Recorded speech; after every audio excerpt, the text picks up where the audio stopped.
Welcome to Facts TV News, where everything is true. Businessman Devon to represent the JLP in the Alberton division. There is disquiet at the Alberton division of Trelawney Southern following the selection of the Jamaica Labour Party's candidate for the upcoming local general elections. Devon Davis, a 50-year-old businessman from Alberton, told reporters, "I am the candidate for this division in the next general election." However, the sitting council, Nicole Nugent, expressed discontent with the selection when she spoke with reporters. "Right now, I am not happy with what they are doing to me. I don't want to say anything that will stir up trouble. In a matter of days, I will speak on the subject," she said. The selection of Davis brings to a close of selection process for all 9 JLP candidates for Trelawney. Josh's cryptic hospital post raises concerns for fans' colleagues. A cryptic message accompanied by a photo of him fully clad in hospital gear and hooked up to an IV was enough to send colleagues and fans of entertainer Joshi sending out best wishes and prayers for the entertainer. In a post to his official Instagram page on Friday morning, Joshi showcased a video of himself lying in a hospital bed, seemingly receiving blood transfusion. The footage was accompanied by a scripture from the Bible in which the entertainer declared, "The Lord will never leave nor forsake him. Be strong and courageous. Do not be afraid or terrified because of them, for the Lord your God goes with you. He will never leave you or forsake you," the caption read of the hospital footage. "No weapon formed against you from your enemy shall prosper. God is with you. Stay, pray up, and I pray for the health, recovery, and strength," entertainer Shanine Muir commented on the Josh's post. Valente DeMarco and others, hosts from other players from the industry, also commented on the post, sending best wishes to the artist.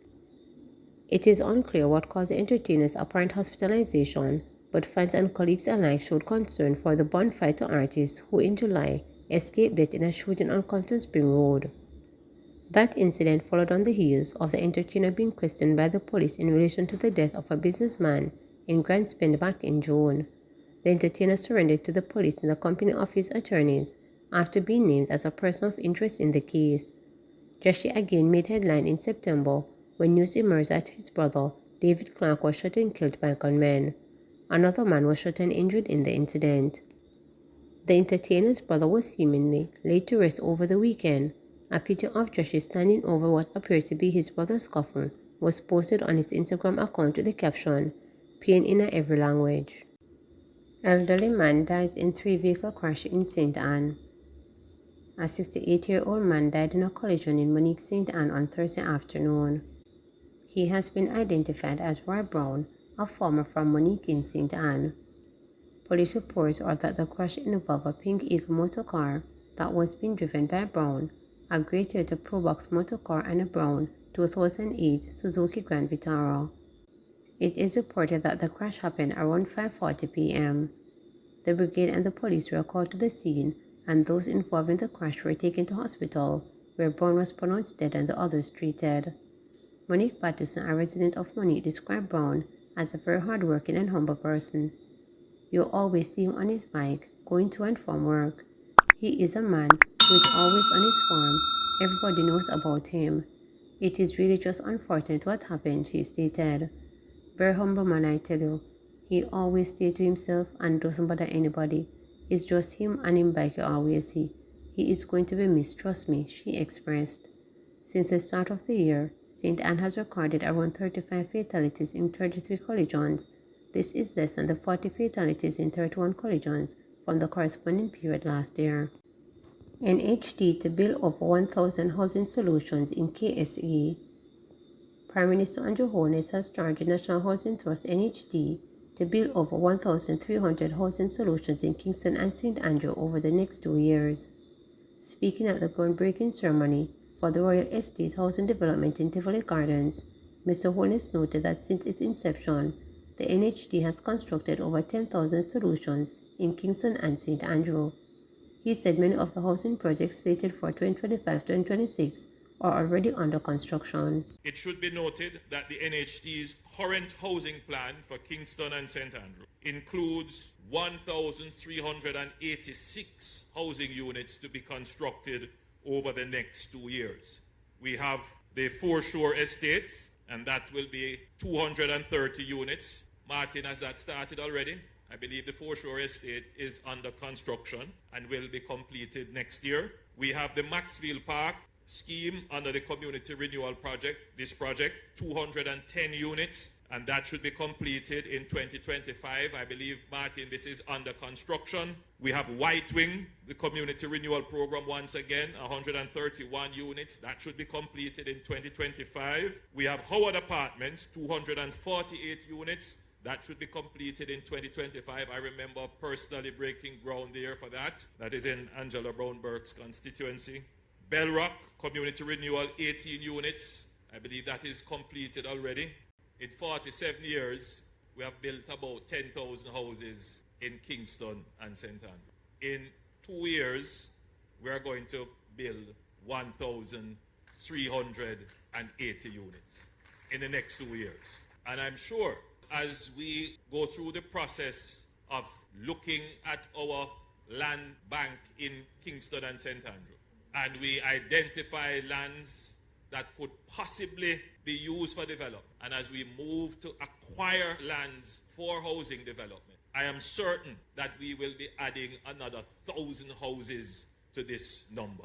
I notice no one from the NHD executive club, because I have been pushing the NHD to the limit.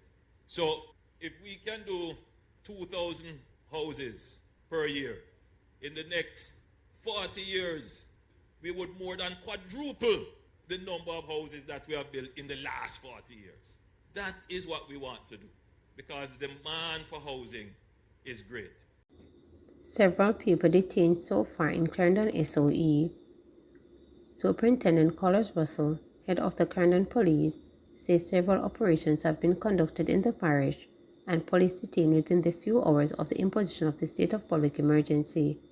Speaking with members of the media Thursday evening, Superintendent Russell said the Clarendon Police Division has recorded an increase in murders and shootings when compared to the similar period last year. At present, the division is at 100 murders compared to 87 for the corresponding period of last year, so that is an increase of 13, he noted.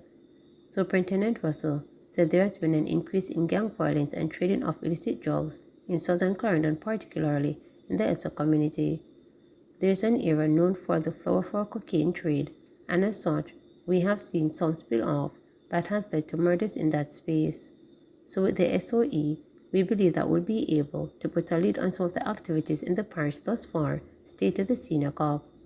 In the meantime, Clarendon Police have released the names of 3 men who are wanted for various crimes in the parish. We are appealing to one Kahim Rowe, otherwise called Shane Bottle. He is also from the Freetown Rastacana area. He is wanted for murder.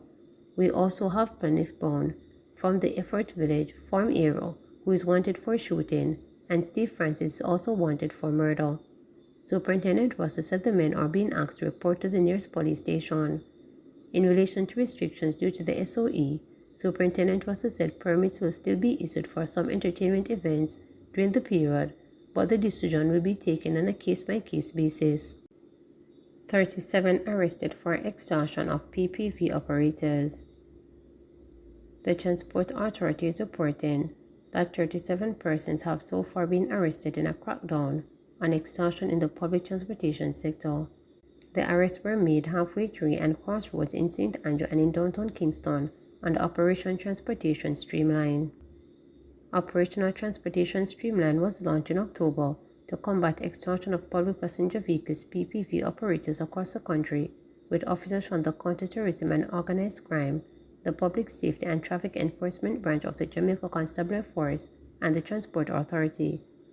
Minister of Transportation Darrell Valls has expressed his appreciation for the operation, which forms part of his plan to curb indiscipline and create transformation in the transportation sector. I am pleased with the effectiveness of the initiative so far. We will not continue to tolerate the kind of behavior and practices that damage the image of the country's transportation sector and nullify the efforts of regulators to protect law-abiding, honest-earning citizens, stated Valls. This is just the tip of the iceberg. The operation will continue until the threat of criminal extortion to the public passenger sector is eliminated, he stated. Please remember to subscribe, like, share, and click the notification